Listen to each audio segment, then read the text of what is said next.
അതെ, വാരി ഒരുപാട് അങ്ങ് തേച്ച് കൊടുക്കൊന്നും വേണ്ട കേട്ടോ. ഒരു തുള്ളി മതി, ഇതുപോലെ അങ്ങ് തൊട്ട് കൊടുക്കുക കേട്ടോ. ചുണ്ട് നല്ല ചുമന്ന് നല്ല പഞ്ഞി പോലെ നിൽക്കും. നല്ലൊരു റിസൾട്ടാണ് കേട്ടോ. ഞാനിപ്പോൾ ഇതാണ് സ്ഥിരമായിട്ട് ഉപയോഗിക്കുന്നത്. ഇപ്പോൾ നമുക്ക് നല്ല ഫേസിന് തന്നെ ഇത് അപ്ലൈ ചെയ്യുന്ന സമയത്താണ്ടോ നമ്മുടെ ചുണ്ടിലിങ്ങനെ തേച്ച് കൊടുക്കുന്ന സമയത്ത് ഫേസിന് തന്നെ നല്ലൊരു ഗ്ലോ തോന്നിക്കുന്നുണ്ട്. അതുപോലെ തന്നെ നമുക്ക് ഈ റൈനി സീസണിലൊക്കെ ചുണ്ട് പൊട്ടിപ്പോവുക, തണുപ്പൊക്കെ ആവുന്ന സമയത്ത് ആ ഒരു പ്രശ്നം വരും. അതുപോലെ സ്ഥിരമായിട്ട് ലിഫ്റ്റിക്ക് യൂസ് ചെയ്യുന്നവർക്ക് ഇത് ട്രൈ ചെയ്യുകയാണെങ്കിൽ നല്ലൊരു റിസൾട്ട് ആയിരിക്കും. ഞാനും കൂടുതലും അല്ലാത്ത ലിഫ്റ്റിക്കൊക്കെ നന്നായിട്ട് ഉപയോഗിക്കാറുണ്ട് കേട്ടോ. അപ്പം അതിനെ എനിക്ക് നല്ല പണി കിട്ടിയിട്ടുണ്ട്. ചുണ്ടൊക്കെ അങ്ങ് കറുത്ത് കരിവാളിച്ച് പോയി കേട്ടോ. അപ്പം ഞാനിപ്പോൾ ചെയ്യുന്നൊരു കാര്യം ഇതാണ്, ജസ്റ്റ് ഒന്ന് കാണിക്കാന്നുള്ളൂ. നിങ്ങൾക്കും അത്ര റിസ്ക് ഒന്നുമില്ല, സിമ്പിളായിട്ട് ഒരു 5 മിനിറ്റ് കൊണ്ട് നിങ്ങൾക്കിത് ചെയ്തെടുക്കാം. നമ്മൾ ബീട്രൂട്ടാണ് കേട്ടോ എടുക്കുന്നത്. ബീട്രൂട്ട് ഇതുപോലെ ഒരു മുറി ബീട്രൂട്ട് എടുക്കുക കേട്ടോ. നല്ല ഫ്രഷ് ആയിട്ടുള്ള നല്ലൊരു ബീട്രൂട്ട് തന്നെ എടുക്കുന്നുണ്ട്. തൊലി അങ്ങ് കളയുക. തൊലി കളഞ്ഞിട്ട് നമുക്ക് ആ ഒരു ബീട്രൂട്ട് മാത്രം അങ്ങ് എടുക്കുക കേട്ടോ. ബീട്രൂട്ട് പറഞ്ഞാൽ ഒത്തിരി നല്ലതാണ്, നമ്മുടെ ഹെയർ ഗ്രോത്തിനും ഒത്തിരി ഹെൽപ്പ് ചെയ്യും. അതുപോലെ തന്നെ ഫേസിന് നല്ല ഗ്ലോ കിട്ടാൻ നമ്മുടെ ബീട്രൂട്ട് വെച്ചിട്ട് നമുക്ക് പൊടി ഉണ്ടാക്കിയിട്ട്, ബീട്രൂട്ട് ജസ്റ്റ് ഒന്ന് ഇങ്ങനെ വെയിലത്ത് വെച്ചിട്ട് ഉണക്കിയെടുക്കുക. എന്നിട്ട് മിക്സിയിൽ പൊടിച്ചിട്ട് അത് ഡെയിലി ഉപയോഗിക്കുക. ഇനി അതിനൊക്കെ സമയം നിങ്ങൾക്ക് ഇല്ലെങ്കിൽ ഇതുപോലെ നിങ്ങൾക്ക് അതിൻ്റെ നീര് മാത്രം എടുത്ത് മുഖത്ത് തേച്ച് കൊടുക്കുന്നത് മുഖത്ത് നല്ല ഗ്ലോ കിട്ടാനും അതുപോലെ കറുത്ത പാടുകളൊക്കെ കുറയാനൊക്കെ ഒരുപാട് നല്ലതാണ് കേട്ടോ. അപ്പം ഞാനിതാ ബീട്രൂട്ട് ഇതുപോലെ അങ്ങ് ചെയ്തെടുക്കുന്നുണ്ട്. അല്ലെങ്കിൽ നിങ്ങൾക്ക് മിക്സിയിൽ ഇട്ടിട്ട് ഒന്ന് ചതച്ചെടുക്കുക കേട്ടോ. അപ്പം ഇനി നമുക്ക് ഇതിൻ്റെ ആ ഒരു നീരുണ്ടല്ലോ, ബീട്രൂട്ട് ഞാനിതിൽ ഒട്ടും വെള്ളം ചേർക്കാതാണ് എടുക്കുന്നത്. ഒട്ടും വെള്ളം ചേർക്കണ്ട കേട്ടോ. മാക്സിമം വെള്ളം ചേർക്കാതെ എടുക്കുകയാണെങ്കിൽ നല്ലതാണ്.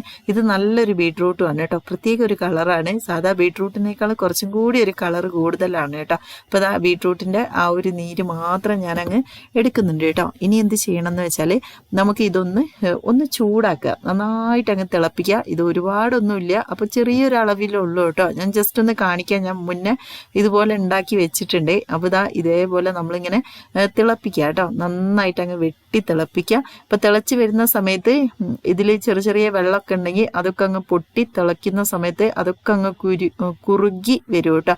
എന്നിട്ട് നമുക്ക് ആ ഒരു തിക്കായിട്ടുള്ള ഇതിൽ കിട്ടും. ആ ഒരു സമയത്ത് നിങ്ങളിത് എടുത്തിട്ട് ചൂടൊക്കെ മാറിയതിന് ശേഷം വേണം ഇത് ചെയ്യാൻ വേണ്ടിയിട്ട് കേട്ടോ. അപ്പം ഇതേപോലെ ചൂടായി വരുന്ന സമയത്തുണ്ടോ ചെറുതായിട്ട് പതഞ്ഞിങ്ങനെ വരുന്നുണ്ട് കേട്ടോ. അപ്പം ആ ഒരു പതഞ്ഞ് വരുമ്പോൾ അതിൽ കുറച്ച് വെള്ളത്തിൻ്റെ അംശമൊക്കെ ഉണ്ടെങ്കിൽ അതൊക്കെ അങ്ങ് ശരിക്കും വറ്റി അതൊരു ക്രീം പോലെ ആയിക്കിട്ടെ.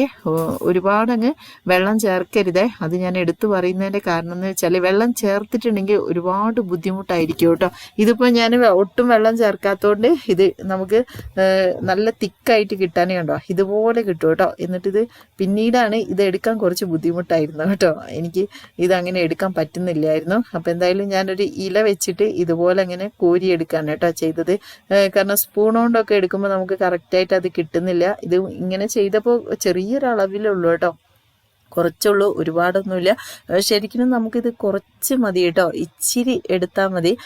നമുക്ക് നല്ലൊരു കളറാണ് കിട്ടുന്നത്. അപ്പോൾ ഞാനിതാ ഈ ഒരു ഇല വെച്ചിട്ടൊക്കെയാണ് എടുത്തത്. കുറച്ച് ടൈം ലേറ്റ് ആയിട്ടാണ് കേട്ടോ വീഡിയോ എടുത്തിട്ടുണ്ടായിരുന്നത്. ഒരു 5 മണി 6 മണിയൊക്കെ ആയിട്ടുണ്ടായിരുന്നു. അതുകൊണ്ട് ലേറ്റും കുറച്ച് കുറവുണ്ട് കേട്ടോ. പിന്നെ എനിക്ക് എന്താ ചെയ്യേണ്ടത് ഒന്നും ഇപ്പോൾ ചെയ്യാൻ പറ്റാത്തൊരവസ്ഥയായി. കാരണം പാളൊക്കെ ഉണ്ടെങ്കിൽ നമുക്ക് ശരിക്കും കോരിയെടുക്കായിരുന്നു. ഇത് ഇതുപോലൊരു സാധാ ഇല എടുത്തിട്ടാണ് കേട്ടോ ചെയ്തത്. അപ്പോൾ എന്തായാലും ഇതേപോലെ എടുക്കുന്നുണ്ട്.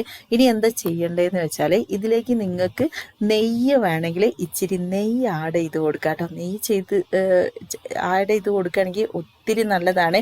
ഇങ്ങനെയും നിങ്ങൾക്കിത് ഉപയോഗിക്കാം. നെയ്യ് ആഡ് ചെയ്തിട്ട് ഡെയിലി ഇങ്ങനെ ഉപയോഗിക്കുക. ഇത് പെട്ടെന്നൊന്നും കേടുവരൊന്നുമില്ല. നിങ്ങൾ ഇപ്പോൾ ചെറിയ അളവിൽ ഉണ്ടാക്കി വെച്ചാൽ മതി. എന്നിട്ട് ആവശ്യത്തിന് ഇങ്ങനെ ഉപയോഗിക്കുക കേട്ടോ. അപ്പോൾ നെയ്യ് ചേർത്ത് കൊടുക്കുക. ഇനി അതല്ലെങ്കിൽ നിങ്ങൾക്ക് വാസ്ലൈൻ ഉണ്ടല്ലോ, അത് നമുക്ക് കടയിൽ നിന്ന് ഇതിന് 5 രൂപ 10 രൂപയൊക്കെ ഉള്ളൂ, ഇത് വാങ്ങിക്കാൻ കിട്ടും. ഇത് കുറച്ച് ഇതിലേക്ക് അങ്ങ് ചേർത്ത് കൊടുക്കുക. ഒരുപാടൊന്നും വേണ്ട കേട്ടോ, ഇച്ചിരി അളവിൽ അങ്ങ് ചേർത്ത് കൊടുക്കുക.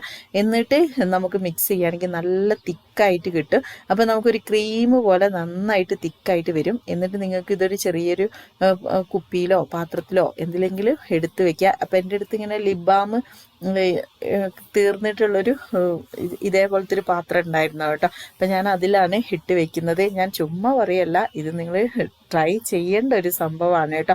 നിങ്ങൾക്ക് കെമിക്കലായിട്ടുള്ള ലിപ്സ്റ്റിക്കൊക്കെ യൂസ് ചെയ്യുന്നവരുണ്ടെങ്കിൽ, കൂട്ടുകാരൊക്കെ ഉണ്ടെങ്കിൽ അവർക്ക് ഈ വീഡിയോ ഒന്ന് ഷെയർ ചെയ്ത് കൊടുക്കാൻ മറക്കണ്ട. കാരണം അത്രയും സിമ്പിളായിട്ട് നിങ്ങൾക്ക് ചെയ്യാം. നല്ല റിസൾട്ടുമാണ്. നമ്മുടെ ഫേസിന് നാച്ചുറലായിട്ടുള്ളൊരു ഗ്ലോ കിട്ടാൻ ഈ ഒരു ലിപ്സ്റ്റിക്ക് നന്നായിട്ട് ഹെൽപ്പ് ചെയ്യുന്നുണ്ട്. അതുപോലെ ലിപ് ബാം ആയിട്ടും ലിപ്സ്റ്റിക്കായിട്ടും യൂസ് ചെയ്യാൻ പറ്റും കേട്ടോ. ഇനി ഇതിലേക്ക് ഞാനിതാ വൈറ്റമിൻ ഇയും കൂടി ആഡ് ചെയ്യുന്നുണ്ട്. അപ്പോൾ കുറച്ചും കൂടി നല്ലതാണ് വൈറ്റമിൻ ഇയും കൂടി ഇതിലേക്ക് ആഡ് ചെയ്യുന്നത്, ഒത്തിരി നല്ലതാണ് കേട്ടോ. അപ്പോൾ അതൊക്കെ ചെയ്തിട്ട് നമ്മൾ നന്നായിട്ട് മിക്സ് ചെയ്ത് ഇതുപോലത്തെ ഒരു പാത്രത്തിലേക്ക് ഞാനിതാ ഇതുപോലെ അങ്ങ് കോരി വെക്കുന്നുണ്ട്. ഇത്രേ ഉള്ളൂ, സിമ്പിളാണ്. നമുക്ക് ഇത് ഈ പറയുന്ന സമയമൊന്നും ഇത് ഉണ്ടാക്കിയെടുക്കാനില്ല. ട്രൈ ചെയ്ത് നോക്കൂ കേട്ടോ.